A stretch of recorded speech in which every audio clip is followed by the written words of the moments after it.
Sa kapapasok lamang na balita, patay sa pamamaril ang chairman ng barangay sa General Natividad sa Nueva Ecija, habang sugatan naman ang isa nitong kasama. Alamin natin ang pinakahuling detalye sa live report ni Grace Sansano.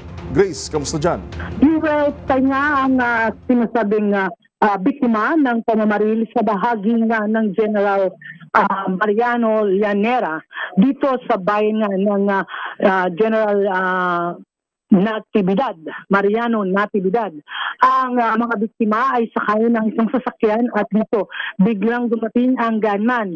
Kanina lamang ay pinamanga ng Regional Director ng PNP sa Central Luzon na si Brigadier General Jesse Mendez ng ating nakakitiyan, kung saan dumalunga ang naturang Regional Director dito sa turnover ng bagong Provincial Director sa lalawigan ng Aurora.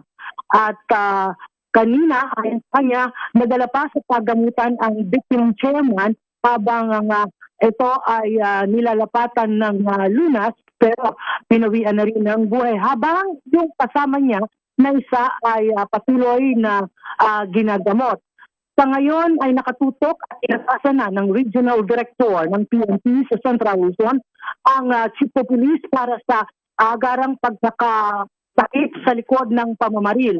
Bagamat hawak na ngayon ang ilang CCTV at dito tutuon ang investigasyon para matukoy kung sino ang nasa likod ng pamamaril.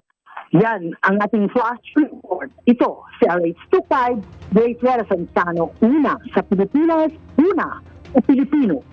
Nagulat ng live mula sa Nueva Ecija. Maraming salamat, Grace Sansano.